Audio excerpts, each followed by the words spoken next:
First time in a long time, but back like I never left. Taking these things as it comes, you know me, I don't read ahead. Watch me burn down everything, BDE on the TV set. When I'm in control on the road, you can never really know what's up next.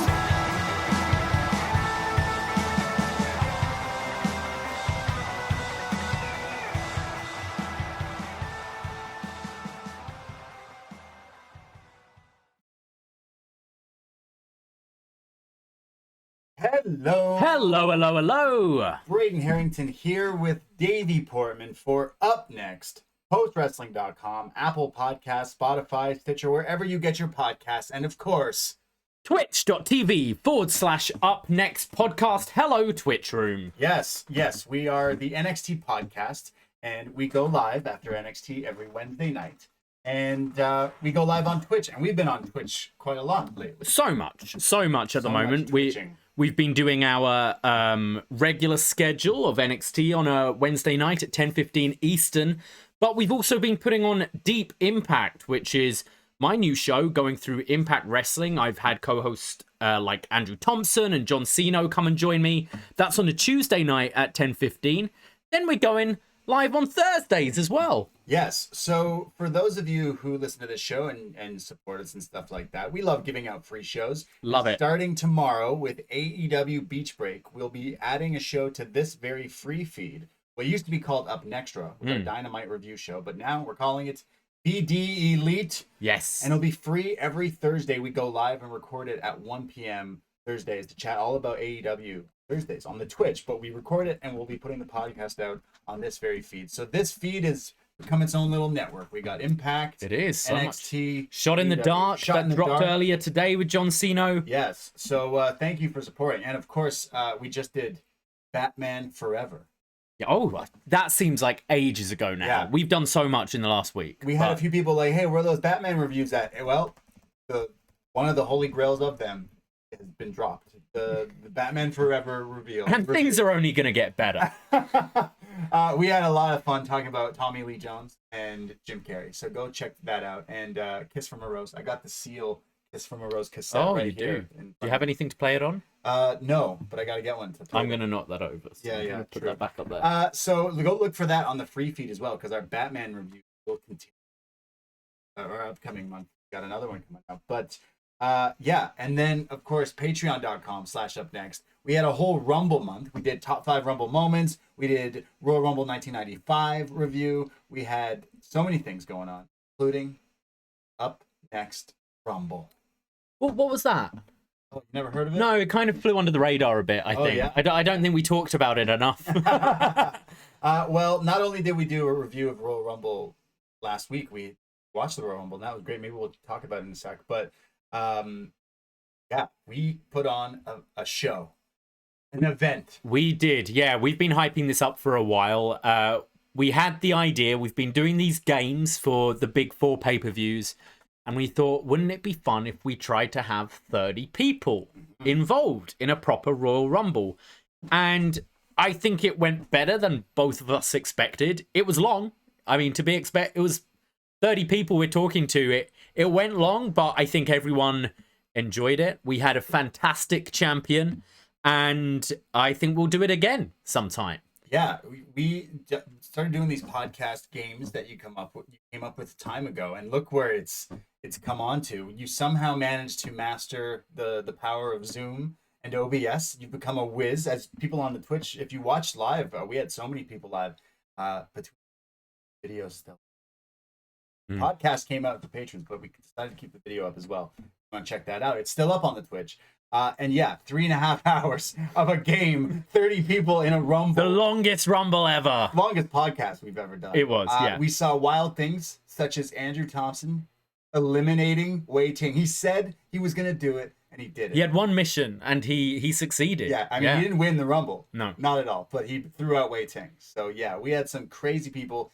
Cactus Chris Elliott won the match, won the battle. He was the one left standing, and he's going forward to WrestleMania to face me, the BD champion. Yes. So we'll probably be annoying you very, very soon with promoting the hell out of our WrestleMania game, which will be coming WrestleMania week. But so far, as it stands, the headlining match Right. Braden Herrington Right. versus Cactus Chris Elliott. I got something to say to Chris Elliott. I know we're on the road to WrestleMania, but I mean he could do things like Edge did tonight. Could decide on things. He could go for another title. Because Cactus, I don't know if you want to go 3 stages of hell with the Brady. You don't. It was wild. Thank you to everyone who not only joined this crazy event, because Davie worked so hard on it. You worked so hard on it, and you killed it. We had no flaws. I put the epic video. I told you for months I want to make a package, a radio podcast package, where it's all the clips of everyone just talking shit the past few months. And I used my 2 favorite WWE production. I think one was Temptation. One was what was the? Oh, that one. Yeah.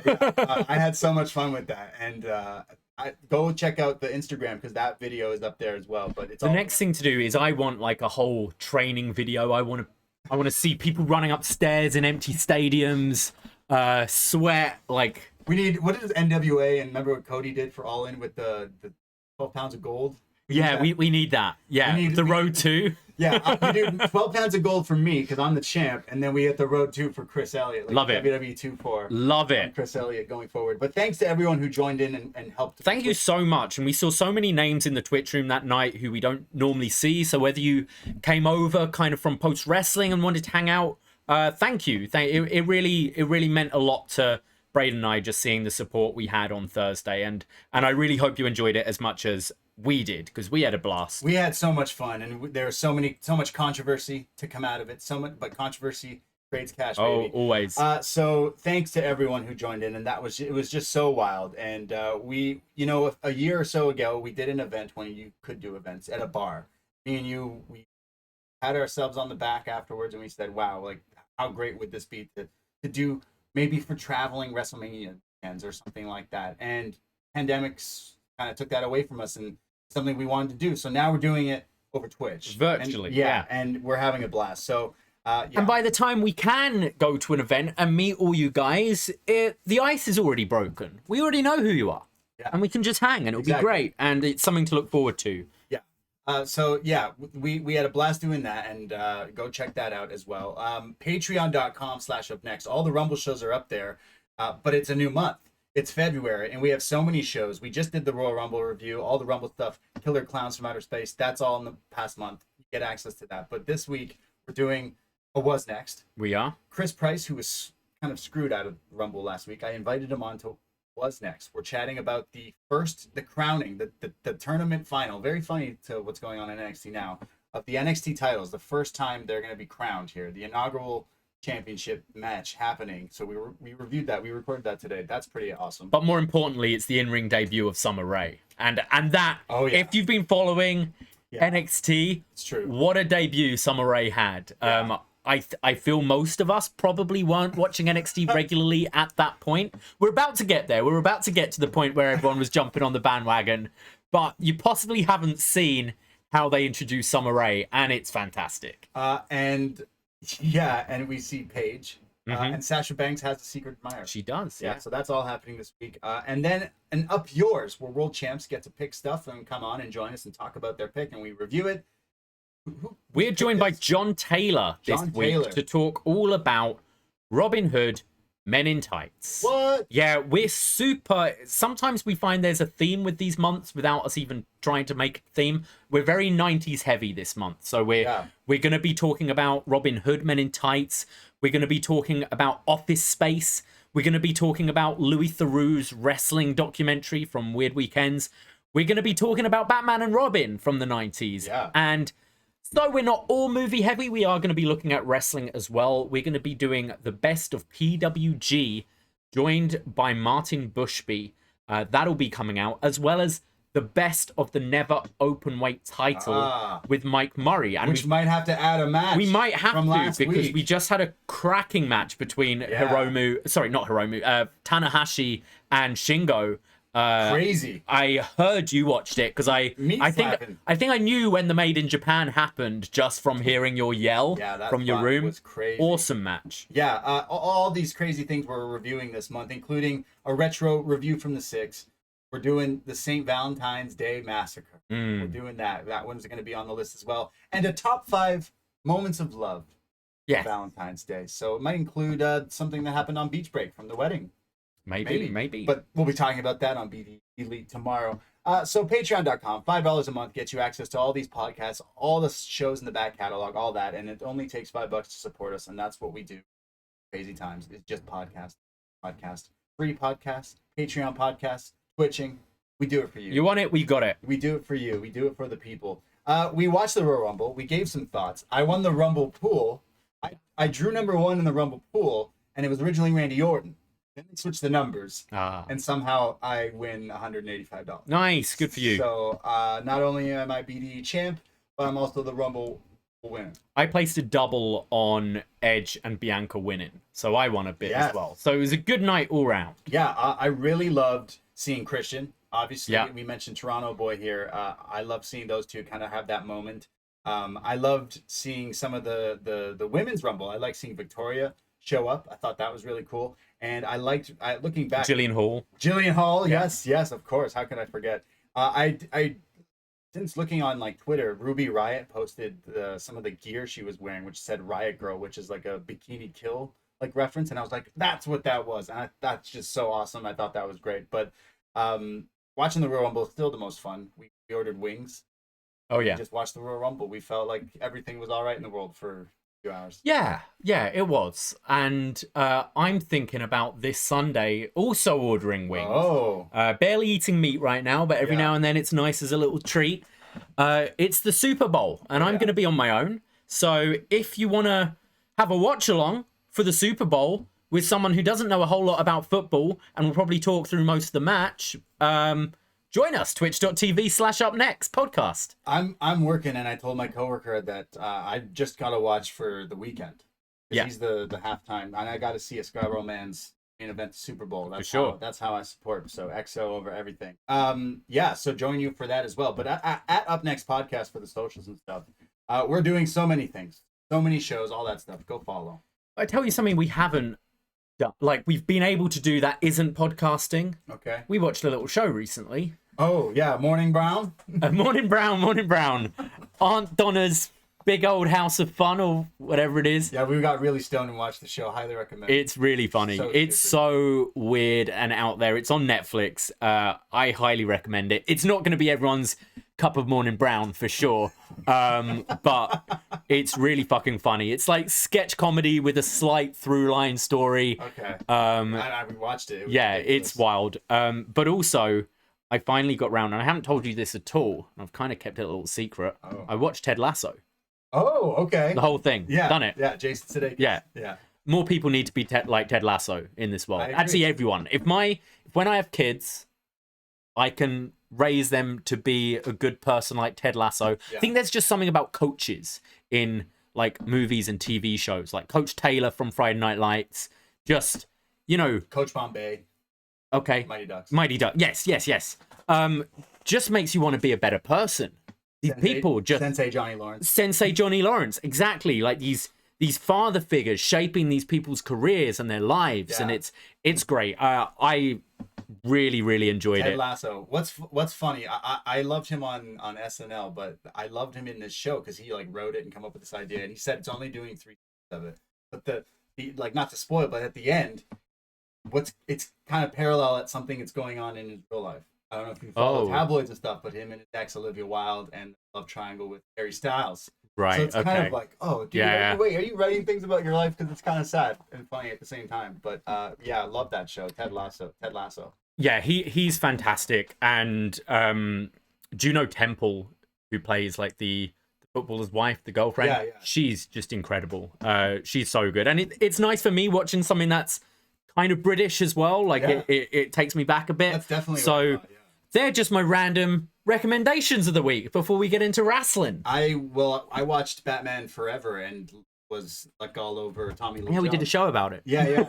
So then I went and watched. I wanted to put on The Fugitive, but I watched it at work a lot. So I put on No Country for Old Men. Got me in a great film. Which got me in a Woody Harrelson mood. Then I went and watched Natural Born Killers. I was just all over. I finished Cobra Kai, which is such a stupid, ridiculous show. Yeah, it's so ridiculous, but I'll definitely watch season 4 when it comes out. Yeah, It's so dumb, but it's great. Dumb, but has scattered with wrestling references. Oh, for sure. Yeah. How long before one of them is on Raw? I'm surprised it hasn't happened already. Yeah. Especially Johnny. Wrestling are normally a little bit behind, so give them 2 years when it's already finished, and we'll get Johnny Lawrence on there maybe. And we did a Karate Kid review, and we're back on the page. We did, yeah. Deep in up yours, but so, like out of all the universes of media out there of movies and stuff, why does Karate Kid need a Karate Kid universe? Hey, I don't know, but it's there, and I'm all for it. I guess so.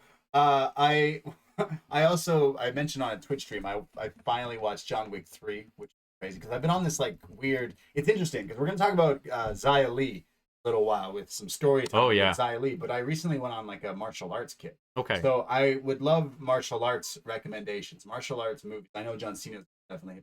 I went and watched Crouching Tiger. I went and watched Kung Fu Hustle. I know we're gonna be talking about Rush Hour a little bit later, but that one's more of a modern comedy. But I want like some good fighting movies. We got to watch the Raid 2 at some point. Yeah, We've already done the review way back in the archives for the Raid 1. Yeah. Raid 2 has some fucking crazy fights. Yeah, I've just all been about the fighting and stuff. So I'm looking at some. And you do a wrestling podcast. Who'd have thought you're into fighting? Too much fighting, to be honest. No, there's a difference, but I like it. I like it. Yeah. Someone in the chat says Shaolin Soccer. Yes, I watched that. So at the Brady, let me know martial arts movies. And go watch Man of Tai Chi if you haven't done that already. And Ted Lasso and Aunt Donna, watch them all. And NXT, I hope you're watching that as well because yeah, gonna talk a lot about it. Yeah, well, AEW's tomorrow, and I know a lot of people want to be talking about that, but we're gonna talk about Edge on NXT. NXT. Yeah, that's right. NXT from February 3rd, 2021. First of all, right off the bat, Valentine's Day. WWE knows you ain't got nobody, but wrestling's always there. Remind me more. Yep. And they said there's a takeover. Yes. Sunday night, Valentine's Day night, and they never gave it a name. We said Takeover Heartbreaker. Yep. They didn't go for that. Valentine's Day Massacre. They're not going to go for that. Today they came out with the name Takeover Vengeance Day. Yeah, it's they're going with the old Vengeance logo. Vengeance is something they already own, and NXT have been doing a lot of the nostalgia thing, and I guess they just felt uncomfortable about doing St. Valentine's Day Massacre, which is fine. Sure. Understandable. It doesn't, Vengeance Day doesn't quite have a good ring to it, but I see what they're doing, and I like that they're branding it. I quite enjoy them branding their takeovers in different ways, and especially as we're not going to the different cities, need some kind of branding. I'm okay with Vengeance Day. Did they take Vengeance and Judgment Day and just put it together for Valentine's Day? Yeah. Well, I mean, I don't think they need to trademark the word day. I think they can put that on everything. Anything day. Vengeance Day. Vengeance Day. Well, it's going to be a Vengeance Day, but if you want to have a Valentine's Day, you can come hang out with us on the Twitch and do a watch along, and then we'll be doing a post show for that as well, all on the Twitch and recording here out on this feed. So Vengeance Day. Will Edge be at Vengeance Day? Maybe. He said he'll be watching. He'll be on the perch. Oh yeah. NXT perch. He'll be on the edge. Oh, I see what you did there. We start off with NXT, and it's a match in the Dusty Classic Women's Tag Tournament. Raquel Gonzalez and Dakota Kai. Dakota hot off her Rumble appearance last week. We didn't really mention some of the... we didn't mention one very important thing. A few important things. Sorry, I have to stop because leave the memories alone. Pour one out. We lost a good one today, a few days ago. Damien Priest. Oh, yeah. He's moving on up, that Damien Priest, hanging out with the Bad Bunny. It's the Bunny and the Archer. Bunny Archers. Yeah. Yeah, he's gone. He's gone. He's flown the coop. I think so far, week 1 of main roster, I think they've done a great job with Damien Priest. Fantastic. Pairing him with like a legit star in Bad Bunny for these first couple of weeks. He looks like a killer. His moves have been impressive. He's obviously a striking looking guy, very big and distinct look. I think he's going to actually do really well on the main roster. Probably better than he was on NXT. I agree. He looked great, and I thought Bad Bunny looked great. And Bad Bunny's been at the PC this week. training. Has he? Yeah. Okay. So he's been at NXT with some of these guys. So WrestleMania match, do you think? I think so. I said on our Rumble review, people don't understand how big this guy is, and the fact that he's been advertised for maybe like a match that like people are, the like market over there is huge to see this guy do this. And I thought he was great. It wasn't just he looked like he couldn't wait to do this and like was so in it. And it still goes back to him selling that crossbody. So I assume Miz Morrison versus Priest and Bunny. Yeah. That'd be cool. Yeah, I'm down for that. Right, yeah. So Damien Priest, he's moved on up to the main roster, NXT. What about Rhea Ripley? She was the final there with Bianca, which is great. I love Bianca winning. I feel like we're going to see Rhea and Christian on SmackDown. Nice, okay. I would like that. Apparently, Christian is like on like a part-time contract, so I assume he is going to work some matches, and he looked great on Sunday. Rhea Ripley, it's kind of all been in the news that she's gonna be main roster now. I think we'd have seen them. I think they'd have followed up with them on Raw otherwise. So I've got a feeling they'll be SmackDown. Because we only had Priest from NXT in the men. We had Dakota, had a few of NXT with Santana Garrett, Shotzi, Jillian Hall. We had a few people show up in the women's, but Damien Priest leaving. Rhea Ripley looks like maybe she's leaving as well. Good times, NXT. Yeah, but I think they fit. They would go on to do good things. Both seem like people who do more on the main roster than NXT. I love the final three with the callback to "You don't even go here." Exactly. Yeah, it was great. Well, Dakota was in the Rumble. She didn't win, but she looked great. And she's here in the Dusty Classic. Raquel and Dakota going up against the team of Kacy and Kayden, the two Ks. And they're ready. There's some insert promos here that were Kacy and Kayden level here. Yeah, they're kind of annoying, aren't they? I love them. Am I fair saying that? I really enjoy their work. Just at the moment, they're trying to like find themselves as like their voice, and it's not quite connecting. It's coming across a little bit obnoxious for me, just a bit too enthusiastic. It's the same issue I have with Ember, kind of. Yeah. Hopefully they'll find it. Yeah. They're come off a little over the top, but that's their character, I guess, and their glowy gear. They kind of look like MSK. The gear kind of matches them. Maybe they could be a whole unit. Kacy and Kayden, Raquel and Dakota here. I don't know if you noticed in their entrance, we've kind of made fun of their pose where they're back to back like that. Back to back. Go and rewind this and watch this, because Kacy definitely went to do it. Oh. And she crossed her arms and turned, and Kayden was looking at the Dusty Cup. Yeah. So Kacy kind of turns her back, crosses her arms, notice Kayden hasn't done it, and turns around, like tries to style it out. Wow. As if, no, I wasn't going to do. You know when you see people go to shake your hand and they don't go, and you're like, oh, hey, yeah, I'm just going to scratch my head here. She's just made a good save. Yeah. Good save.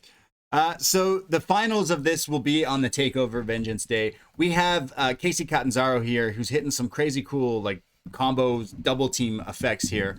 Raquel is on the outside, and then military presses Kacy back into the ring for a 2 count.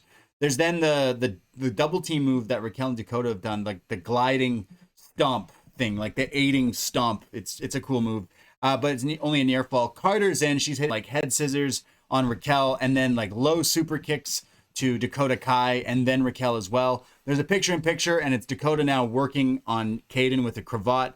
And then when we come back, Kacy makes the hot tag. There's scoop slam, there it is. Kacy then on the outside jumps the scaffolding and like flies off onto everyone, which is pretty crazy. There's then a pinning attempt on Kai, but she kicks out. Then Raquel lifts up Kacy and throws her in the air for like an assisted go-to kick, which is like the ricochet? The Benadrylla? Yeah, similar to that move, but looks great as a double team move, but it's broken up there for a 2 count. Then Kayden comes in and hits like a heat seeker type knee, pile driver almost type move, like MJF's, but with the knees. Mm-hmm. And then Kacy does like a almost half to coast drop kick, and then a Rana faceplant. Goes up top for her, what did we call it? The WTF? Yeah. The Kacy Catanzaro crazy move where she just flips all sorts of different ways.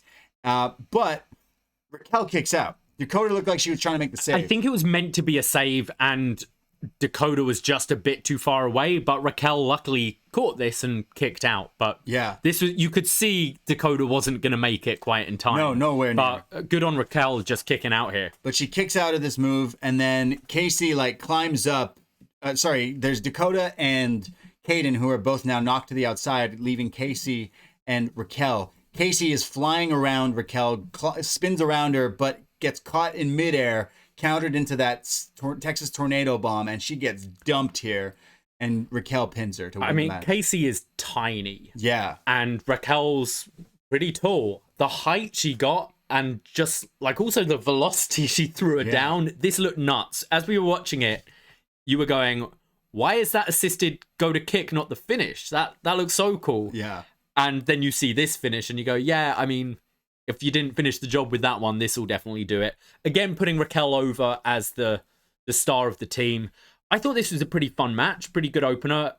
Some fun spots in there with the craziness, the jumping off the lighting rig and that WTF senton thing.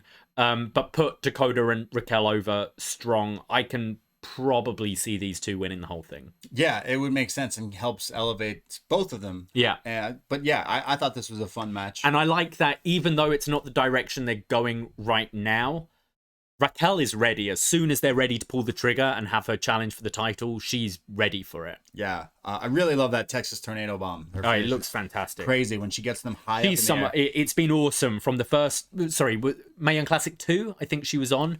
The improvement we've seen from there to the matches in Evolve to her now, it's striking, and I'm really pleased to see it. It's nice. Yeah, definitely. That tournament, wasn't it night and day? Honestly, she's definitely put in the hard work. She looks like a star. Honestly, she's one of the characters I look forward to seeing every week.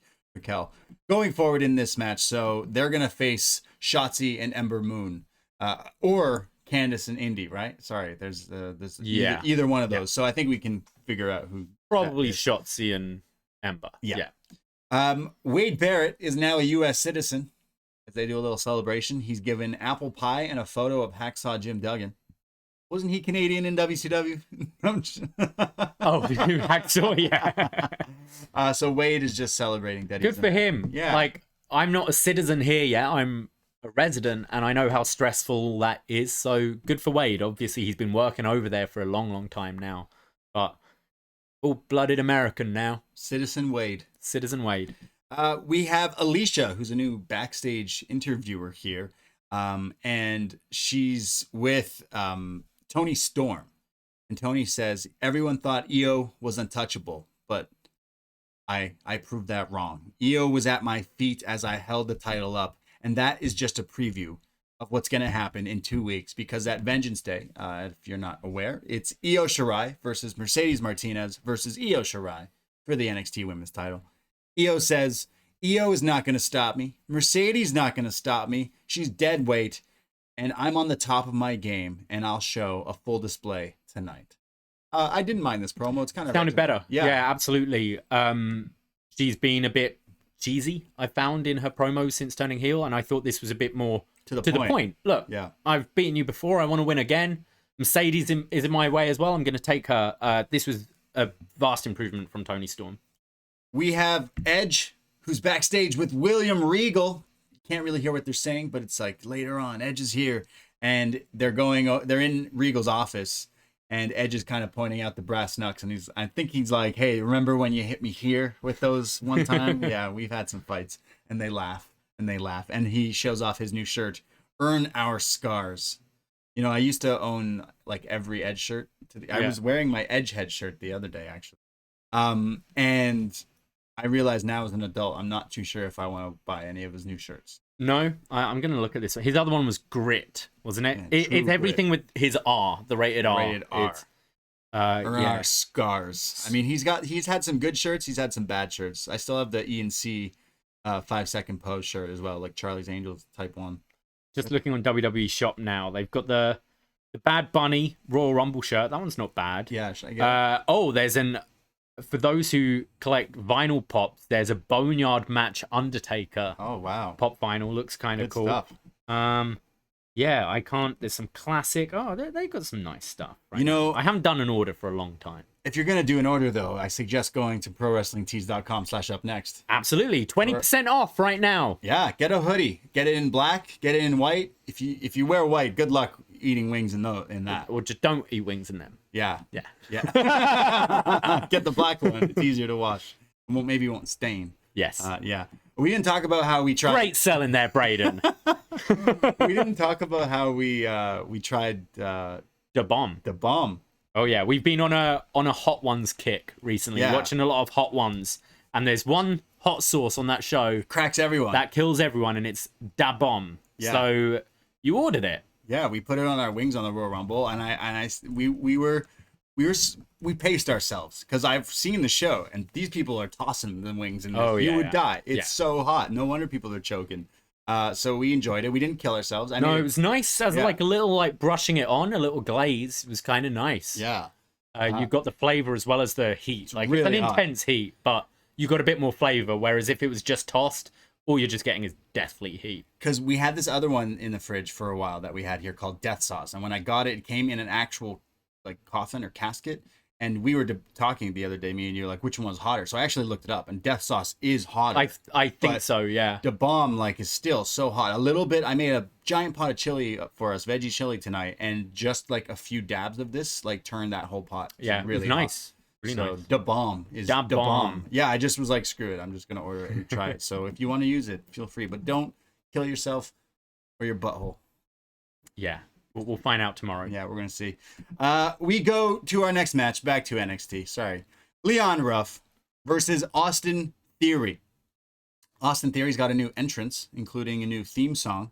It kind of mixes in the Ways intro with like a new rock it's song. got like that ooh from the way, but yeah, some rap over it as well.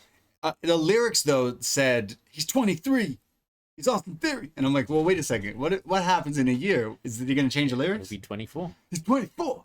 I think so. Just keep updating That's it. so funny. He'll get to like Goldberg status and it'll be like, he's 61. That's the streak. It's just his age. Yeah.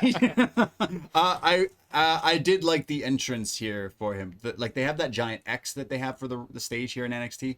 And the colors change in him. His silhouette's like a superhero or something, right? Because that's what they're going for with the way. Yeah. But it looked clean. It looked fresh. And he's like Jack, so it looked like a cool visual there. And then Johnny pops out from behind him like a geek, like, "Hey, it's my boy. Yeah. Hey, what's going on?" Who's Johnny's like every sidekick in like Disney movies or something like. He is, but he's the leader. Yeah. You're right. He's playing Smee. Whereas he should be Captain Hook. Yeah, I guess he was giving Theory his time here. True, Right. yeah. But yeah. So Johnny's walking around. Theory versus Ruff. Right away, Theory's on the attack, beating down Ruff with his size advantage. He does a fall-away slam, but Ruff, I've never seen this, counters a fall-away slam and just lands on his feet and is like, "What up?" And I was like, oh, that's pretty impressive. He then does a kip up into like a Enziguri type move. Theory comes back, though, with a back suplex and then just starts to be cocky, kicking him to the face and wiping his boots. And he does this strike, and they show a replay in slow-mo, and he like really clocks Ruff in the jaw here. Hope he's okay. And then Gargano tries to get involved, so there's Ruff coming back with super kicks to him and super kicks to Theory, and then a missile drop kick.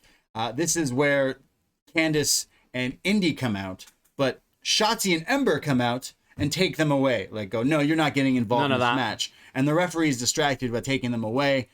And Leon Ruff on the outside does the Eddie Guerrero, pretends Johnny hit him. So Drake, the ref, now goes, "You out of here." So Johnny's sent to the back. He's like, "No, I didn't hit him." He goes back into the ring, hits Theory with a flying cutter, but Theory gets his foot on the rope. Theory gets up. He eventually hits the TKO, or what he calls all day, and pins Ruff. Austin Theory wins. Pretty good match, I thought. I like seeing like the young guys go out and face each other, because we see mainly it's kind of going up against more of a vet, like your Leon Ruffs versus Garganos, your Theories versus Kushidas, that kind of thing. It was cool to just see them go out there, two guys who were in Evolve just a year ago, even less, and are now putting on a match on NXT. Found this pretty enjoyable. I like both guys' work. I see big things for Theory. If he can like stay straight and everything, I think he'll be a big star in WWE. Yeah, we thought that a while ago, and then he went to Raw, and it kind of was all like weird and muddied there. We're not too sure what's. Wasn't that he replaced someone, didn't he, at Mania? okay. It was the Andrade Garza thing, and I can't remember which one was injured for Mania. And then he kind of stuck around after Mania, and then quietly went back to NXT. NXT is where he should be right now, for definitely. sure. But I definitely get these Randy Orton vibes from him. I see he's someone who his promo is pretty good. Like he's got a good promo on him already. But I feel the older he gets, he'll kind of adjust his style a bit more, work more that WWE style. He's got a look that I'm sure Vince or whoever will be in charge in a few years, who knows, likes. I see the sky's the limit for this guy, really. So you have a theory. I have a theory, yeah. That he'll be an NXT champion. Yeah, maybe. I see him One being day. a WWE champion at some point, but talking a decade away, you know? Wade on commentary was like, he'll be NXT champ one day. So maybe one day, but one victory here over Leon Ruff. Yeah, I thought the match was good. His finisher, the TKO. Sorry, I think he calls it the ATL or whatever. But I prefer Ataxia. That looks way better. I think he needs a different move. Like, I don't like either of those moves as finishers. I think- Ataxia looks ridiculous. I think Ataxia looks cool. I don't understand what's doesn't- happened. no, Every time I've watched it, I don't know what's happened. and he wouldn't be able to hit that on like a bigger guy. For sure, So- yeah, but you're not going to be able to really hit the TKO on bigger guys. Taxi's like either. a pump handle, flipping the guy and then hitting like a flat line. I think that looks way cooler. Whereas the And TKO especially on someone like Leon Ruff, who's small and you can hit it effectively. But yeah, TKO is just a bit dull. We'll see what happens with the way. There's then after the match where he beats up on Leon Ruff and then TKOs him again, goes to grab the ring bell, but he's stopped by Dexter Lumis, who grabs him by the hair and pulls out his hair and shows the hair that he pulled out. And I guess the part he grabbed from Theory's head was a dyed brown part of his hair. Yeah, completely different shade of brown, completely different length from the hair that's on his head. This looked dumb. What was this? Yeah, this looked really bad. This was so silly. That wasn't his hair at all. It was just like you had this hair in your pocket and pretending it's Theory's or something. It didn't match at all. What the hell? This didn't work, and every week I kind of forget about this Loomis Gargano feud looming, and every time I see Dexter come out during one of these bits, I'm like, oh, we're going to be getting Gargano running away scared from Dexter Lumis. If they're going with Dexter Lumis, Austin Theory as the match, I'm a bit more okay with that. Just please don't have... Gargano's already ridiculous enough as he is. Please don't have him in a feud with Dexter Lumis, because that just spells death to me. Well, it seems like Theory and Dexter is the one that... Yeah. It's weird. Why did he grabs his hair? You ever seen Charlie's Angels in 2000?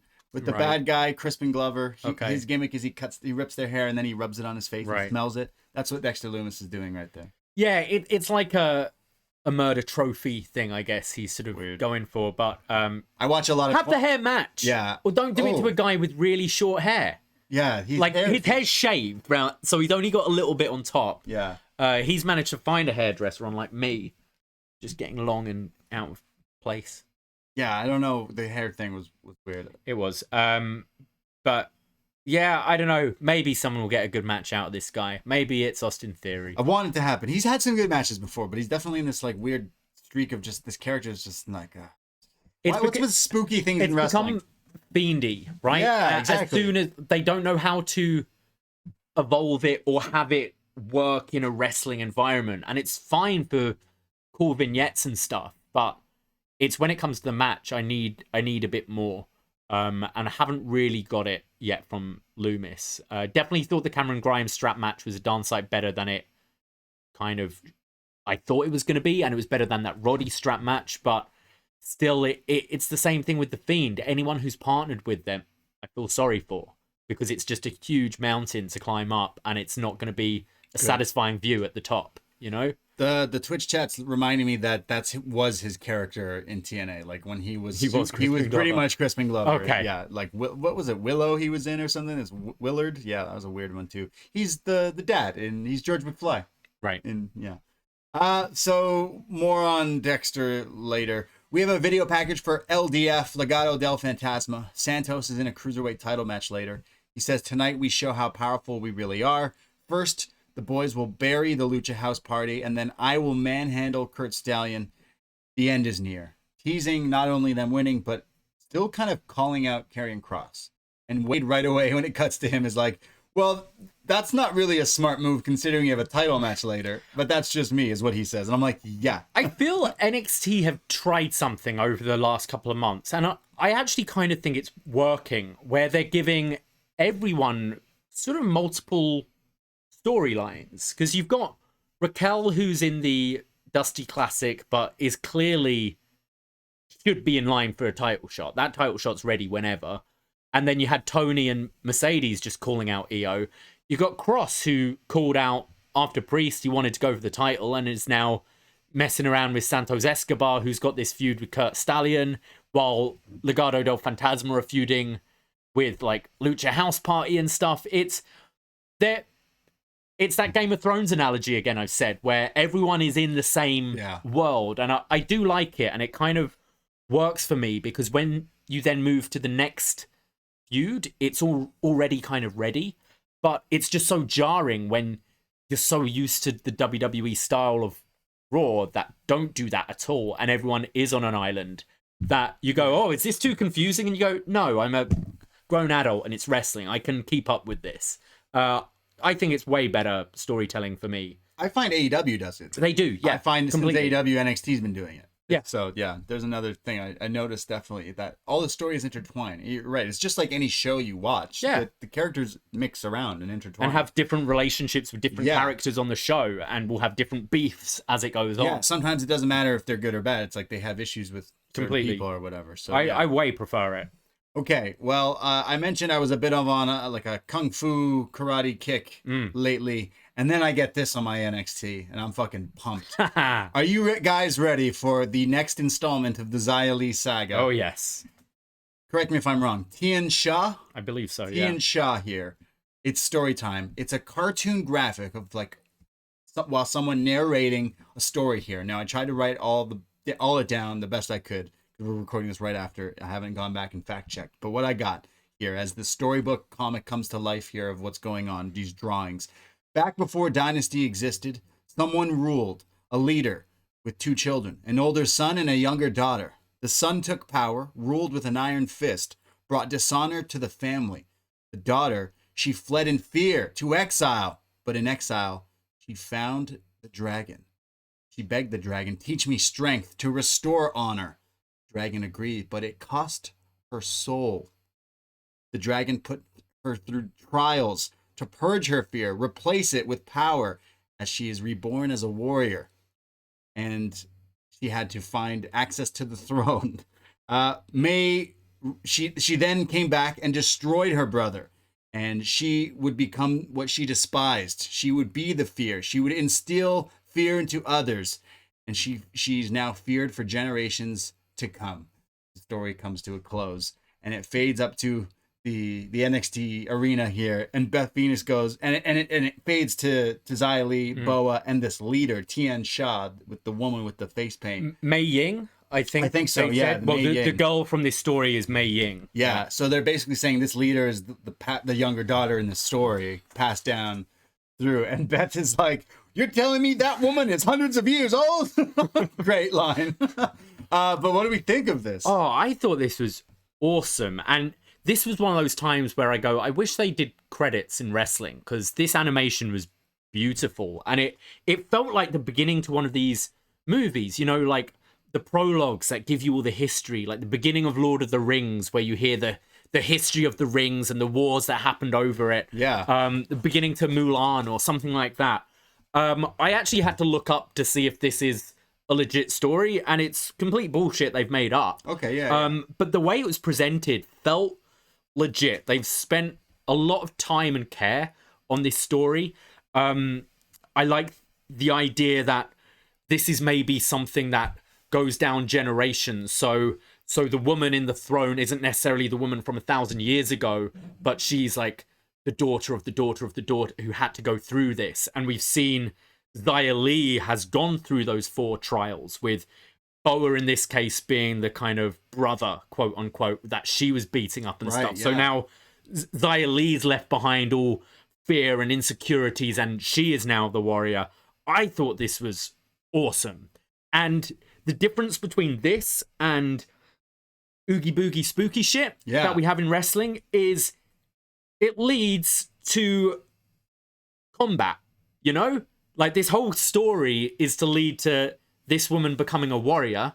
And what do? You go in the ring and you have a match and you beat someone because you're a warrior. It's easy, but you've given it this cool, like, folklore cinematic backstory. I'm all for it. I thought this was one of the highlights of the show. The animation looked great. It's so left field for something WWE would do. It really is, and it's working. It doesn't feel hokey, which so often it does. I tried to look up Tian Sha because I was trying to find if this story is like based on, and maybe it is based on something. I'll have to do a bit more digging. Yeah. But there was a film in 1986 called Tian Sha, but there's no synopsis on IMDb. And there was another one in 2000 called Tian Sha, also no synopsis. But there was a TV series from 88 to 1990 called Tian Xia, or Tian Xia, Xia, like Xia Li, which is about, what is this? Lord Conqueror is a great and mighty warlord who wants to take over the world. To do so, he must defeat another warrior named Saintly Edge. Xia Li versus Edge confirmed. Yes, I think that's what I'm getting at. Yeah. He doesn't want the title, he wants Xia Li. He wants Xia Li. This was great. Yeah, I really enjoyed this. It was like you could turn it into WWE comics. You could take the story and make a whole comic series based on this whole thing. They did a comic on Finn Balor, which explained the whole demon thing. Right. And you could totally have a line of comics. Yeah, with this. they need all the stuff to tie in with this because it's very interesting. It's very not like WWE. I really enjoyed this. I mentioned like I've just been on this kick of these movies that had nothing to do with this, and then it was brought in with the story. I'm like, oh man, this is like right up my alley right now, and I just ate this up. What's really so cool as well? I mean, and we're talking huge, big picture here, but if Xia Li is like a character who stays in the company for a while and has a pretty lengthy career here, this is something on her way out that she can pass down to another young up-and-comer and be the new Tian Sha. You know, like it can be something passed on, which is kind of cool. No, I really enjoy it, and I can't wait to see we need still more of the reveal of who, is it Mei Ying? Mei Ying was the princess, we assume is Karen Kwan, who's signed to WWE, probably has changed her name to this, but super interesting. Just the visual of them standing at the end of it too, with like the entrance they've been doing, with now more of a visual of her face and like the face paint or something, a mask of some sort, but looks great. It's something completely different that will totally work. Can't wait to see where it leads. I know she's been doing these squash matches and that's fine, but then eventually we're gonna get Mei Ying, who comes in and probably does the same thing, or they team up or something. Can't wait. Maybe they take out the winners of the Dusty Classic. I'm kind of not interested in seeing this Mei Ying character at all yet work. Okay. I feel it's her passing her like advice. I mean, I know Karen Q is a wrestler, but I kind of like her just in this role of sitting there. Well, we have a few characters already in this story. We do. You got Xia, Boa, Mei Ying, and like the old dude, the old guy. So I mean, there's a few in there, but yeah, very intriguing story. It's not quite like wrestling that you're used to, but it makes you wrestling.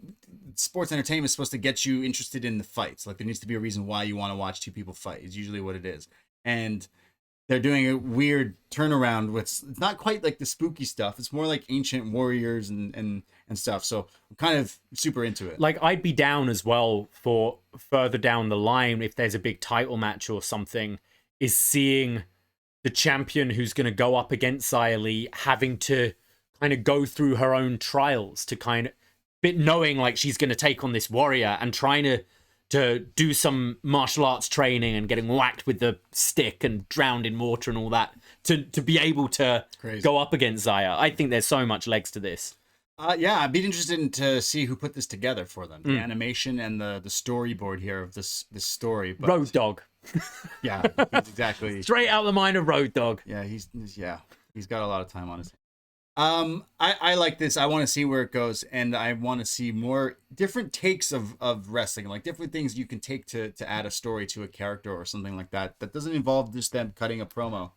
It's time, right? Yeah. Like this is something that they built up gradually over weeks and weeks and weeks. It wasn't rushed at all, and each week you get a different page of the story, and it's growing. And you've kind of, whereas if you were just slapped with this out of nowhere and had none of the prior 8 weeks or however long it's been, this would feel like nonsense and nuts. And I think that's so much with WWE especially, is just hot-shotting angles where you go, this is dumb, this is stupid. Whereas I think this is, putting the time in and having a big, clearer picture. It's working for sure. Yeah, I can't wait to see where it goes. Well, we go to our next match, which is the Dusty Classic men's side of the tournament, and it's a battle of Lucha Supremacy. Lucha Libre Supremacy. Lucha House Party versus Legado del Fantasma. So, two of these guys are luchadors, and they wear lucha masks, and they like to have house parties. They're all about Lucha Libre. Then there's Legado del Fantasma, who are Lucha Libre, but the snobby, classy gentlemen who kind of don't wear the masks anymore and taken away from the lucha thing. Like that whole story that we've kind of seen. So it's kind of an interesting matchup here to see which lucha team goes forward. Early on in this match, Grand Metalik goes for the rope walk because he's the king of the ropes, but he's kicked off by Raul, who scouts this. We go to commercial break, but when we come back, Metalik comes back with like a sit-out sunset flip off the top for a 2 count.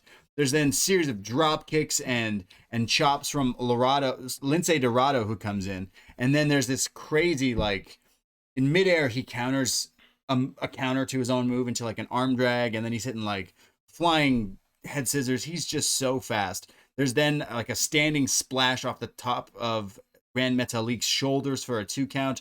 Joaquin Wilde comes back though with like a double arm DDT to both of these guys at the same time off the ropes there. Metalik eventually does his rope run into like a Hurricane Rana, and then Dorado hits a moonsault to the outside onto everyone. Just crazy. Then in the ring, there's a Dragon Rana from Lince for a 2 count. Raul tags in. They take out Metalik, and then they hit the side Russian leg sweep, Gamengiri double team. This would be our move. For sure. You would do the side Russian. Yeah, you say that you can get your leg up real high. I don't think so. I remember when I tried to super kick. Yeah, something. So, Legado del Fantasma pick up the win here in the Dusty Cup, proving they are Lucha Supreme. Love that finish. I think the side Russian Gamengiri looks great. Again, like Lucha House Party, just putting on a little banger. They're so entertaining to watch. Legado del Fantasma as well. Really enjoyable match here, and I think Legado versus MSK will be really fun next week. Yeah, that's going to be crazy. So next week, MSK, as they come out after this, they stand off with these guys from the entrance ramp. And in my highlight of the night, I know Edge was on the show, but second highlight is to Nash Carter, who says, yeah, I bet that feels good. Soak it in, because next week we're going to take you to the limit. And Nash Carter, with a line of the night, says, listen, we're Michael Jackson, you're Tito. Quoting Rush Hour Chris Tucker. Go to my Twitter, because me and him are best friends now. Oh, yeah. Nice. Good for you. We always, everyone always talks about Rush Hour 1 and 2, but we don't talk about 3. So next week, that match is going to be lit, I think. Yeah, MSK, I think it'll be really good. And I thought MSK sounded great here. Yeah, he did. Considering this first time they've really spoken in WWE, like in front of the crowd, if you will. Thought they sounded confident, looked great, sounded great. We go to Pete Dunn, who comes out. He's here with his boys, Oni and Danny, come to the arena. They go into the middle of the ring, and Pete Dunn says, I'm tired of telling Finn Balor, so I delivered a message, and I snapped his fingers. Don't force me to make it any more clear than that. So out comes the NXT champ, Finn Balor. He says, done waiting? What do you mean you're done waiting? Look, you're hiding behind these 2 clowns. He's like, I'm not hiding. Yeah, we'll prove it. So Pete tells the boys, fuck off. So Danny and Oni, they leave. They go. And it's now Finn face-to-face with Pete Dunn. And they are talking to each other. Pete says, you better hold on tight to that NXT title, because the first chance I get, it's going to be mine. It will be mine. Oh, yes. He says, well, Finn says, you got your chance. Vengeance Day. TakeOver. You versus me. I'm putting the title on the line. And before Pete can even respond, you think you know me. Out comes Edge. On this day, I see clearly. He comes down here to the ring. Rated R superstar. Said Raw on his graphic. It did. So I guess he's drafted to Raw. He's drafted but officially. He's the Royal Rumble winner, so he goes wherever the fuck he wants. Well, he's an ultimate opportunist. He sees an opportunity. He comes out. He says, here is NXT. In WWE, they put the focus on the E. But here in NXT, we focus on the second W, wrestling. And that's fun. For me, I watched this show. I actually watched this show as a fan. And I would see the passion, the hunger, the fire in the eyes. This show helped me get my passion back. The passion that I use to win the Royal Rumble with. And it allows me to challenge any champion at WrestleMania. And I look at you two, and I see the two of the damn best. And he goes over to Pete, and he's like, Pete, you know how I feel about you. I see a lot of me, and there's so much good and so much bad, but that's what makes us who we are. And I would shrug my shoulders too, kid.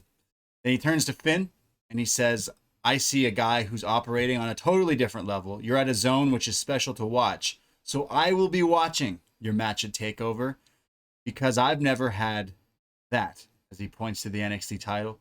And he says, no matter who wins, that this is intriguing to me. Maybe I haven't made my choice for WrestleMania, but your fight might help me make it. He walks off.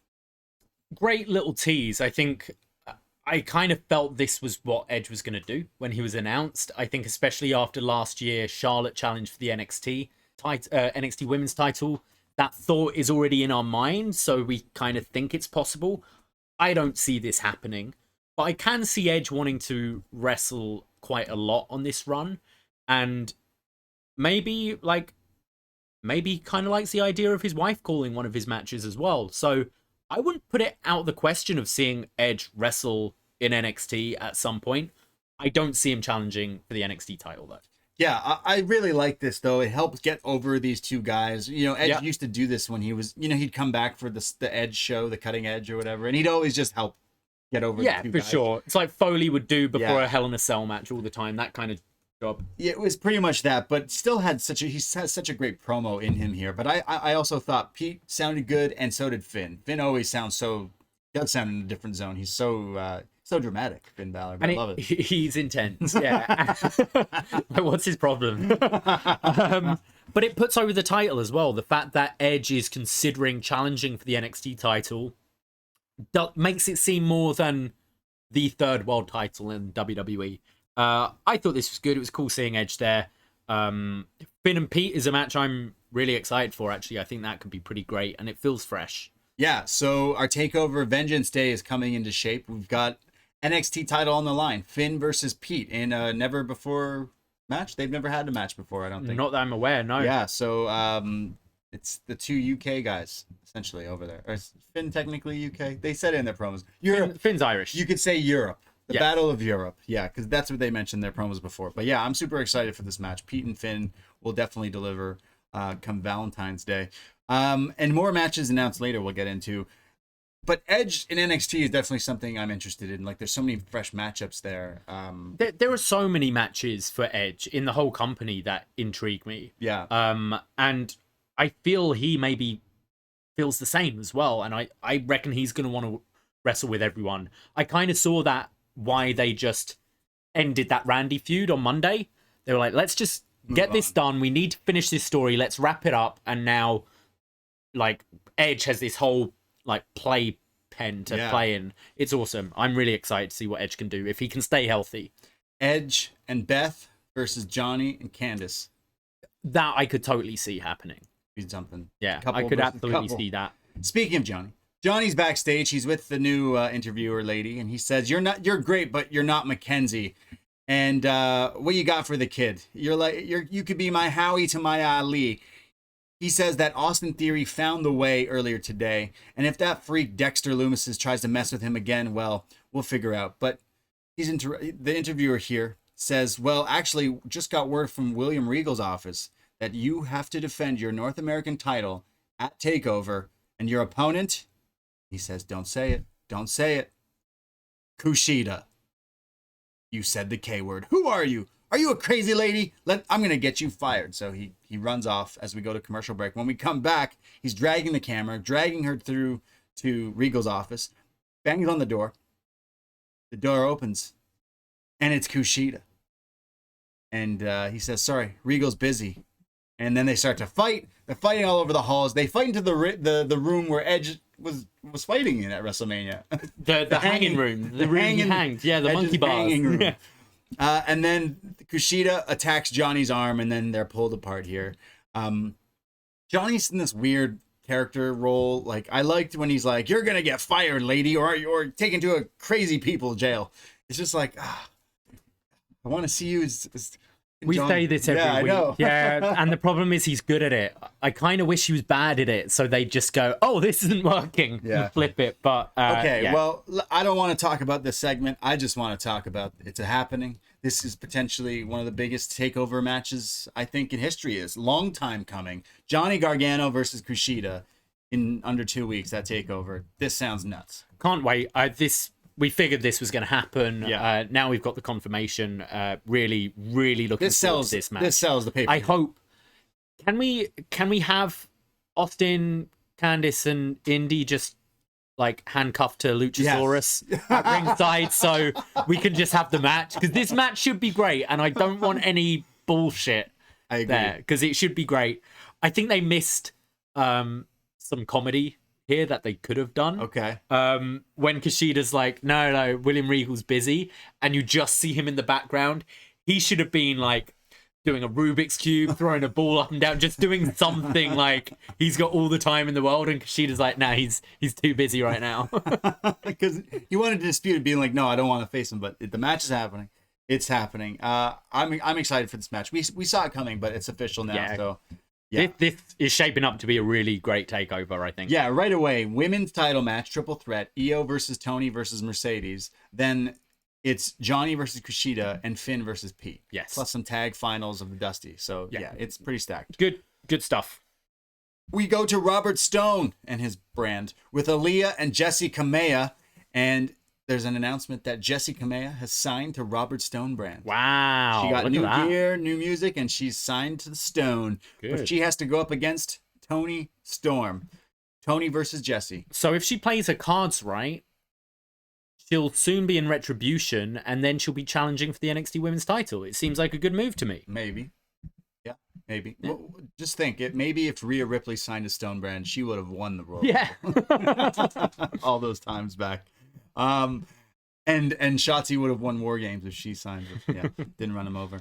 Tony versus Jessie. Tony right away beats her down, hits her running hip attack into the ropes, slaps her, and then German suplex is blocked, and Jessie hits a low spinning heel kick for a near fall. But out comes Mercedes Martinez, and Jessie's like, hey, what are you doing in my match? And she gets a beat down. Tony then Germans Martinez, but then out comes Io, and she just perches herself up on the top turnbuckle, just like a cat lounging, like Catwoman, essentially, like just nonchalant, just hanging out, watching these two pawns fight each other, Tony and Mercedes, as they're killing each other. They fight each other to the outside, so Io goes over to the other turnbuckle, hits a moonsault to both of them, and then stands tall with the title. We've seen these brawls like every week between these three now. I thought this was a little dull.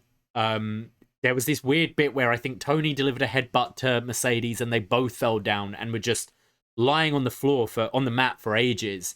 And then when Io went up, they were just both on the outside, stood ready for this moonsault. It didn't quite work for me this week, but I do think the match should be good. Yeah, I think the match could be a sleeper hit. We've seen Io in these multi-women matches before at takeovers time ago. I think the NXT TakeOver New York, where we were at, she was great in that. I think this will be good, and I think she'll retain. And maybe that's when you get the Raquel confrontation eventually. Yeah, that builds to maybe Mania is that match. We go to the thing is though, you have Raquel. You either have her lose the Dusty Classic, and then challenge for it, which seems weird, or she wins it and then you feel she should be going. Surely they've got to have the women's tag title match. I would think.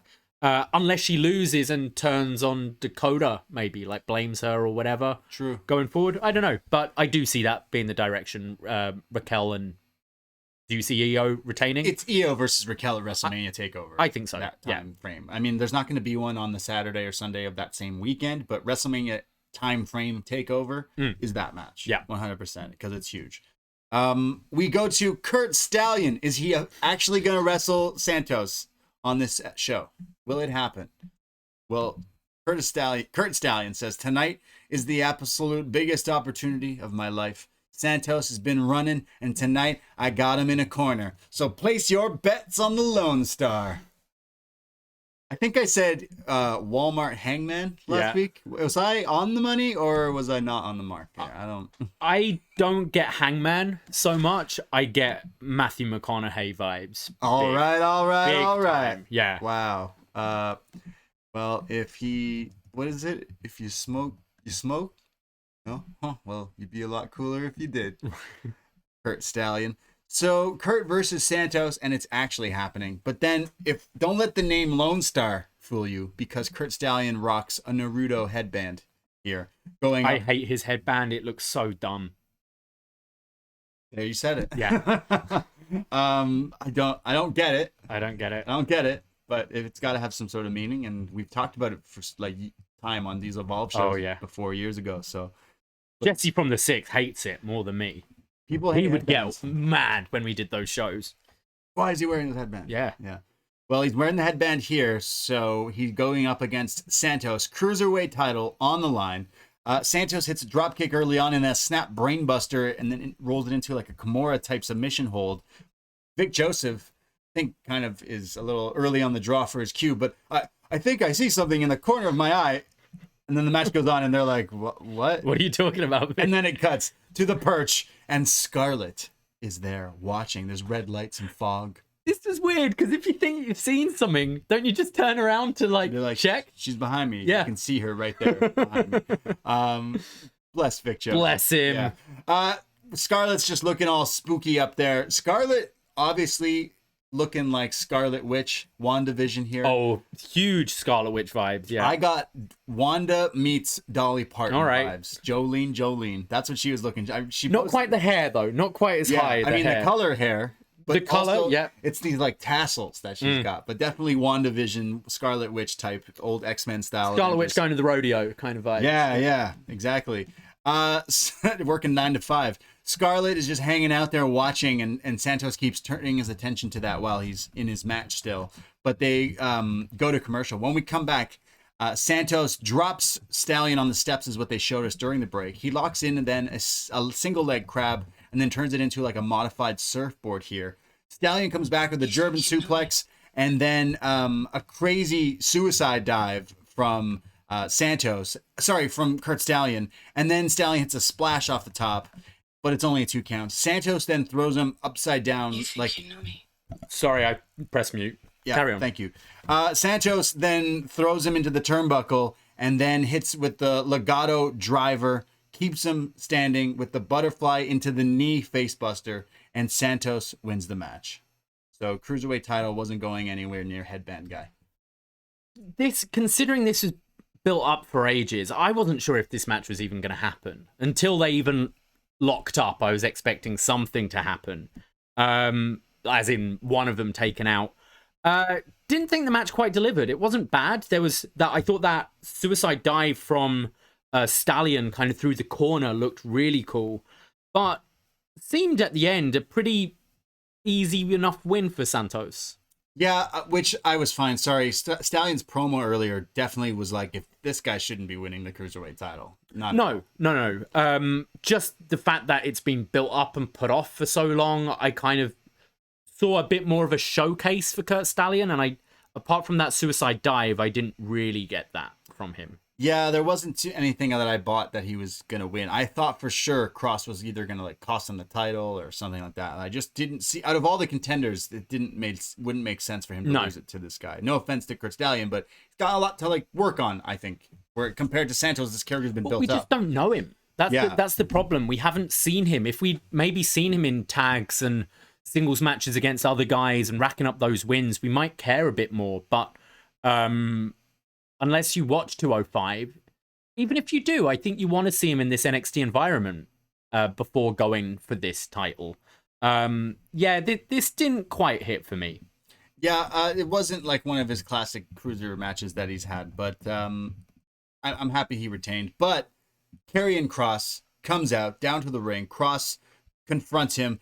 LDF attack him. The cronies here, Phoenix and Wild. Sorry, Joaquin Wild and Raul Mendoza. But Kross dumps Mendoza into one of the things and razor's edges to Wild to like a wall, and then stands face to face. But it's Santos who's not acting phased at all. He's standing tall here, like smiling almost. Kross goes nose to nose, and he talks to him. And we don't usually hear him talk like this, but he says, "Seems like you have a problem with me, so here's a solution. It's the gift of time, and it's a double-edged sword. And I'll give you more time, but I may not be on your side. Tick tock." And Santos just smiles and is not like backing down.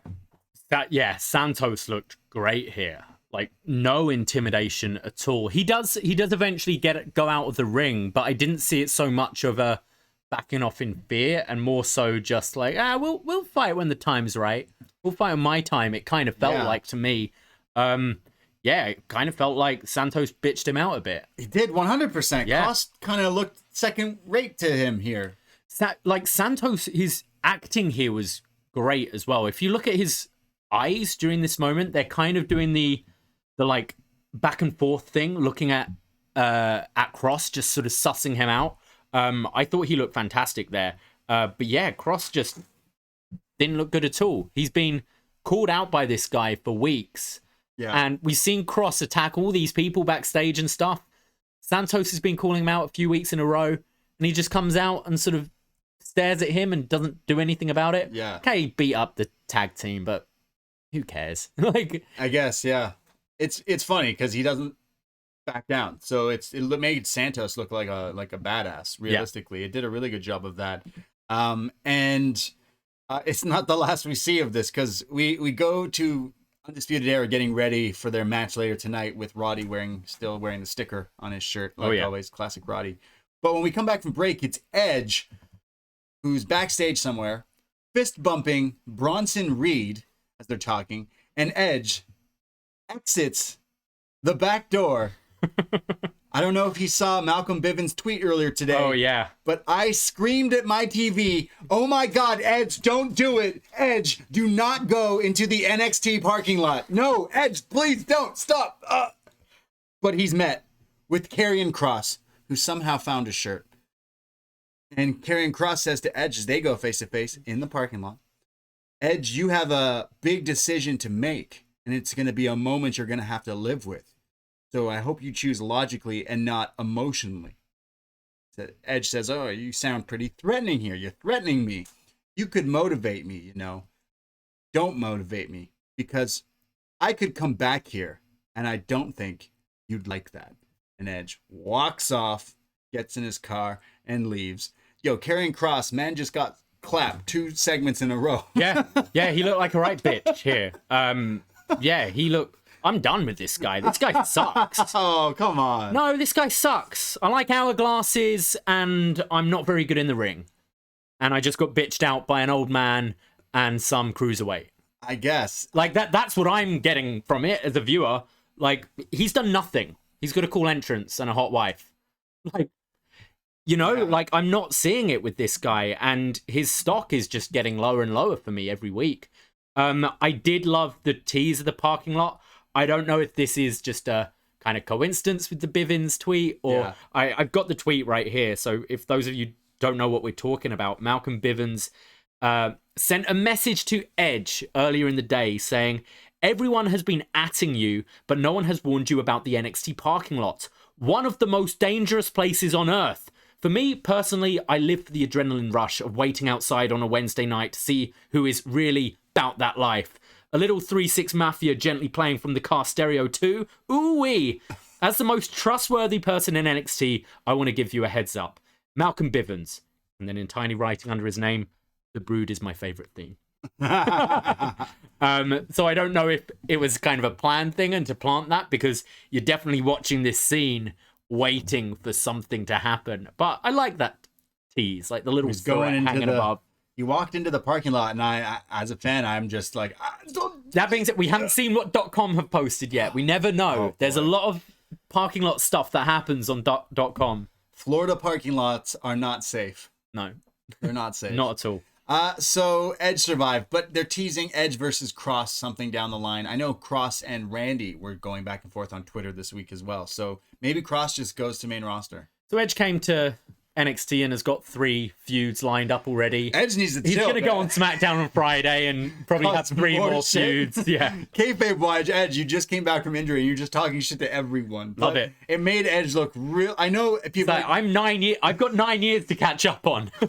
Yeah, true. I know people are giving Edge shit because he's like he looks older now. I think it's definitely the hair that kind of does it because he's jacked. He's in crazy shape, but he definitely does look a lot older because he is a lot older. But here he is like schooling Cross here, and Cross is a lot younger than him, a lot more intimidating storyline wise, like right now, and he just completely took him out. I think he looks great. Yeah. I love Edge. I think he's great, and Yeah. I think there's a lot of value to be had with him moving forward. I think there's a lot of exciting matches down the line, and I'd love to see him mix it up with the new guard, you know? Yeah, some new people, especially on this show. We go to our main event, and it is the Dusty Classic men's side of the tournament.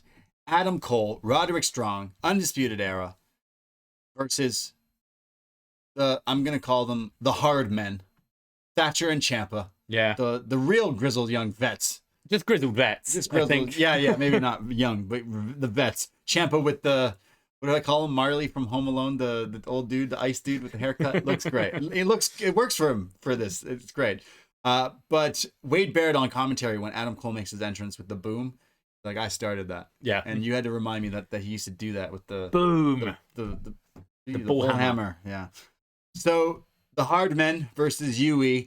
Cole and Ciampa tie it up, and they go move for move, counter for counter, because if you remember, they have some history there. So they are trying for all their big moves, but outflashing one another by countering another. So Roddy and Thatcher tag in, and they're doing out wrestling each other stuff. During picture-in-picture, Ciampa beats down on Roddy, but when we come back, it's now Thatcher who tagged in, and he got a surfboard on Roddy. It looks great here. But now Ciampa and Roddy, they're slugging it out, forearms, elbows, and then there's a superplex from Roddy at one point. There's a backstabber from Cole on Ciampa. Cole hitting my favorite move, the Ushi-Goroshi suplex lift. Sushi Goroshi. He then goes for the Panama, but it's blocked. And then he decides to lock in a figure 4 as Roddy simultaneously locks in the stronghold. So UE with the submission game here, but both guys get out of these holds, get to the ropes, get out of it. Roddy at one point gets shoved into Cole, and then Thatcher just smacks Roddy with this like wicked like slap across the neck. Yeah, just wild.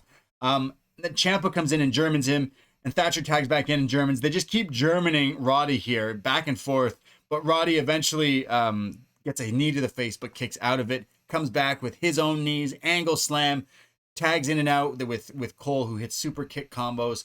The end of Heartache, but it's the double team here is blocked, and it's Roddy who takes out Thatcher on the outside, but it was also almost like Thatcher was suckering him in as Roddy is distracted by that, goes back on the apron, but it's Ciampa who greets him by grabbing his head with the Gravat, the front guillotine hold, and hits him with the Willow's Bell and pins Roddy. Ciampa and Thatcher go on in the Dusty Classic. These men are hard. This was great. This was just a slugfest. Yeah. All of them, especially poor Roddy, just got the shit beaten out of him in this match.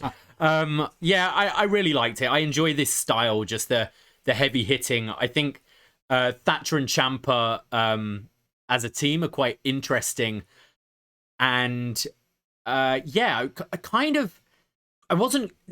this felt a bit early for this match in the tournament for me, because I could have easily seen either team moving forward and being in the finals here. I guess we got to go through a bit of UE trying to kind of like re-find themselves, I guess, because it hasn't been working. They haven't had gold for a while, but really entertaining match. Yeah, no, I thought so too. This was kind of an indie wrestling dream match, essentially, with the team of Cole and Roddy versus Thatcher and Ciampa. I kind of want to see Thatcher and Ciampa mix it up with some guys who aren't necessarily on this roster, like Edge. No, I mean just other guys who like are heavy hitting. I reckon like even like a Sheamus in a tag. Like if you put the bar back together, I reckon they'd have a fucking great match again. Yeah. Just some big lads who can hit each other real hard, you know? Sure. I definitely like to see more of that. But good main event. Yeah, I like the tag team of Thatcher and Ciampa. They're two rugged, hard-hitting dudes. They're kind of similar. It makes sense that they're a team. It works well. I wanted them to win this match, to go forward and see more of them, and that's what I get. So I see Champa now, and people in the Twitch room right now are going off on his hair, and I think it's a deliberate thing because he's like let it grow out a bit, and I think the idea is he wants to look older, like the beard with the grey in it. I think he wants to look like the old guard of NXT, and I kind of imagine sort of American Badass Undertaker locker room vibes in that whole invasion angle where you had him who was just the old dude who's in charge of that WWF locker, and I kind of get that with Ciampa now with NXT. He's the old guy, been there forever, and I kind of see letting himself go a bit, letting his like grey hair grow out a little bit is to visually represent that a bit more. yeah, the gray looks good. I think he looks cool. Yeah. It's like because he's like kind of bald on the top. He's got the Jason Statham vibes. It looks good. It looks rugged. Action stars look good with bald heads.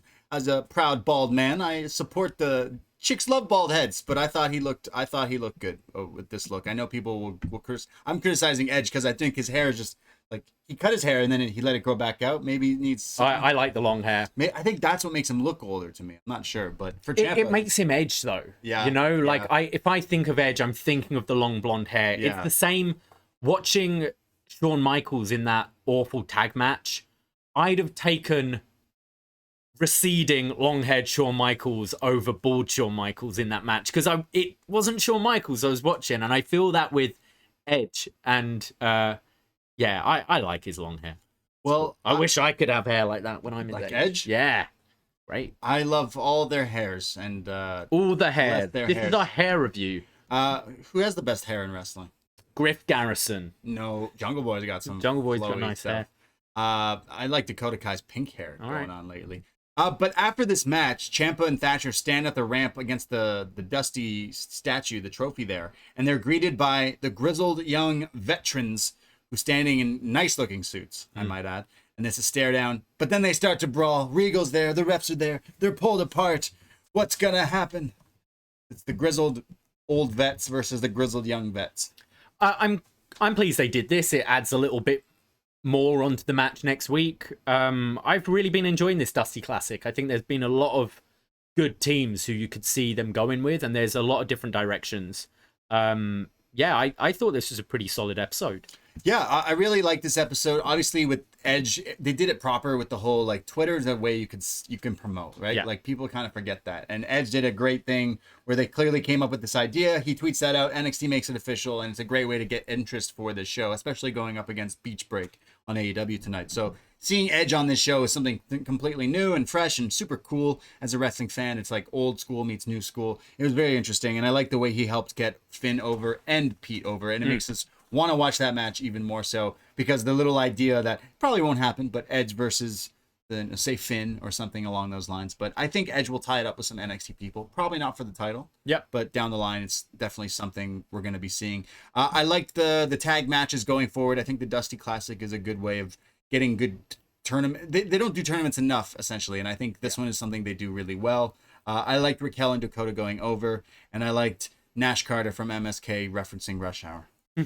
Oh, and Tian Sha. And Tian Sha. Yeah. Yeah, that was awesome. Who knew I was going to tune into such a story about warriors and dragons? It was wonderful. On my wrestling on Wednesday night. We also just glossed over Cameron Grimes is returning next week. So obviously he had a little injury. I believe he even had surgery. I might be wrong. And he'll be back next week.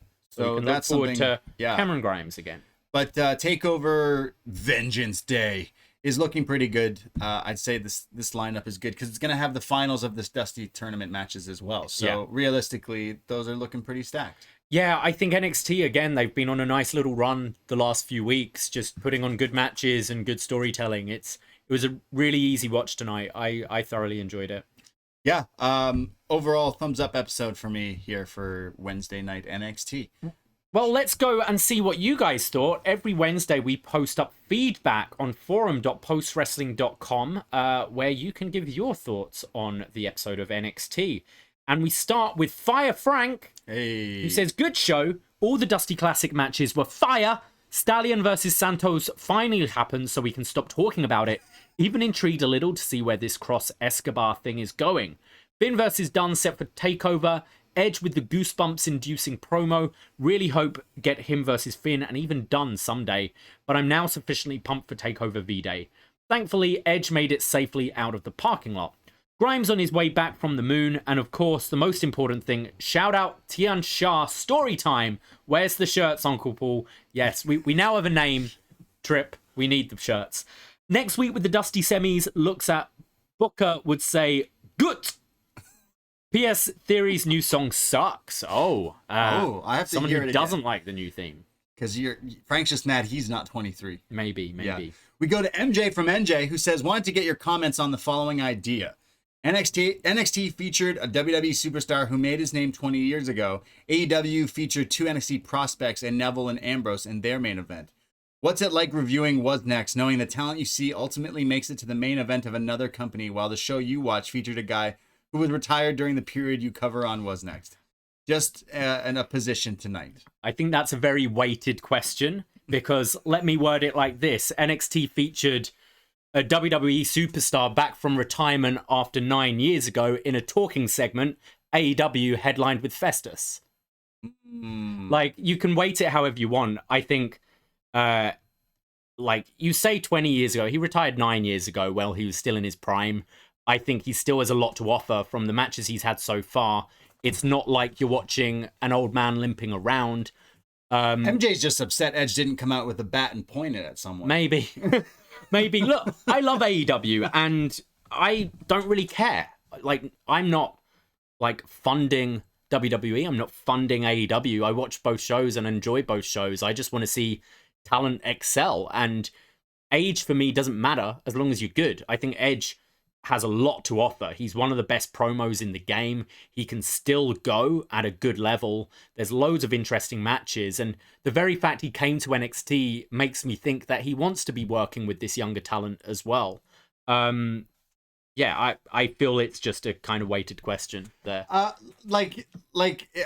MJ just loves What's Next, because we do talk about Neville on this week with the inaugural NXT title match on What's Next coming out this weekend. But I like both shows. I know we do BD Elite. We'll be doing it tomorrow. We'll talk about that main event, I guess, that's happening. But both shows were different. I bet you all love AEW just as much as I love. It's a big show tonight. NXT. I'm looking forward to it. We love both shows, and sometimes we talk about which ones we like better and stuff. But stop being bitter, MJ. We go to Chris Lee. Oh, is that you? Oh, it's me. Yeah, Chris sorry. Leone, not counting specials like New Year's Evil or Halloween Havoc, this was one of the best episodes of NXT in quite some time. The in-ring action was great, with all of the Dusty Cup matches being high quality. The TakeOver card is coming together, and it looks absolutely stacked. Everything about Edge's appearance worked. He was on screen for about 5 minutes and put over about half a dozen guys. I actually believe he follows and enjoys this show and wants the talent to succeed. Some other things happened that popped me tonight. Regal showing off his brass knucks to Edge. Escobar not backing down from Cross. He looked like a badass, even though this pairing is odd. And Tian Sha, really enjoyed this show and excited for what's to come. Yeah, definitely. We go to Mystery. NXT was pretty decent. Cross was a lot more interesting tonight. If you ignore the TikTok line, he actually sounds like a normal person who should be cutting his own promos. Still not a fan of the wrestling stuff, but this week was an improvement of his character perspective. Io Shirai just chillaxing on the top rope watching Mercedes and Tony murder each other before picking up the scraps was cool as hell. And Tony's promo and wrestling tonight was pretty damn weak. I can probably write off the matches since it never really kicked into a higher gear. Also, it was Jessie Kamea, but she isn't capable of carrying greener talents, and her promo was incredibly formulaic. Statement of the week, send Asuka back to NXT, especially after Raw this past week. I think once she gets over this Alexa thing, she'll be fine. She'll probably be feuding with Charlotte at Mania, which will be a good match. So, yeah, but she's in a rough patch at the moment. And finally, we go to Magan, who goes, a fun show. Kacy Catanzaro and Kayden Carter are coming out of the Dusty Classic in a better position. Given Raquel's current trajectory, is there a split from Dakota Kai coming down the horizon? We kind of briefly mentioned that earlier, perhaps. I think Karrion Kross getting paired with Santos Escobar isn't a demotion for Kross, but an elevation for Escobar. Finally, Curt Stallion got his title match. He had a good outing. Edge's appearance elevated the NXT, and it was enticing to see him mingled with Finn and Pete, making their title match even more must-see. I loved Leon Ruff pulling an Eddie Guerrero spot. Io Shirai chilling on the top rope was everything. Yui versus Ciampa Thatcher was very good. Everyone loved Io Shirai hanging out. Everybody. Yeah, who doesn't? Io Shirai doesn't. Gets me high. Hey, thank you so much for the feedback there. Thank you so much for listening to us. Shout out the Twitch room. Every Wednesday night, 10:15 after NXT, we go live, twitch.tv/upNXT Podcast, where we record this show that we put out on the podcast feed. But now, Thursdays, 1 p.m., we're doing BD Elite, talking all about AEW Dynamite, and then that podcast will be available on this free feed too. So like we mentioned, all the free shows, and if you like us even more, you can go over to the Patreon and go find all the other podcasts we do there, because we do a lot. Absolutely, and we've got so much coming out on Twitch as well. Tomorrow night, 9:30, Jordan Goodman and Eric Marcotte are going to do a watch-along of some 92 Superstars. I think they're starting with the first episode of 92 of Superstars. And then Friday, we'll have John Cena and Mike Hogan talking all about films, TV, and WandaVision at 6:30 p.m. So 9:30 p.m. tomorrow, 6:30 Friday. Just follow Twitch and all our socials. You'll know what's going on. And we'll probably be in your ears every day. So go at upNXT Podcast, the Twitter, Instagram for all the stuff, and we tweet out and all that stuff. And all the Patreon shows. We mentioned it was next. Robin Hood Men in Tights is coming out. We mentioned Batman Forever on the free feed. Go listen to that as well. All the shows, all the podcasts. Thank you so much for listening and supporting. Check out the February schedule because it is packed. We can't wait to podcast and do all these other things. And again, for the upNXT Rumble, thanks everyone for joining. Go watch it if you haven't. Go listen if you haven't. It's up there as well. And what a time it was. So appreciate everyone in this community we have, especially during a pandemic. We all are wrestling friends. You almost made it to the end without mentioning that there's a pandemic going on. Did you know that impressive? It's happening? It's okay. Canada's getting our own vaccines now. We don't need anyone else's. Trudeau's got it. First he made weed legal. Now he's bringing his own vaccine in. He's got it, all right? Thank you, everybody. I myself, Braden Herrington. You can find me on Twitter and Instagram. I'm at the Brady. And I am at Davie Portman. Take care of yourselves. Be safe. Oh, and I see Chris Elliott, the upNXT Rumble winner, running his mouth on Twitch. Why don't you go... he did a Zoom chat for Halloween Havoc, and his costume was just putting ketchup on his face. I'm very glad. Yeah, well, that's what's going to happen after 3 stages of hell with me. Oh. Okay, pal? Get the ketchup on your face. Get that egg off your face. Get it together. Thank you for listening. Take care. Goodbye. Be safe. And, oh, man, on this day, I see clearly. Ahoy!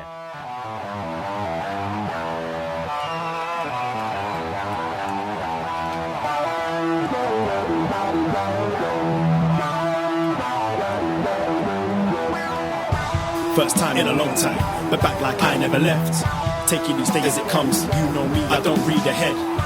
Watch me burn down everything, BDE on the TV set.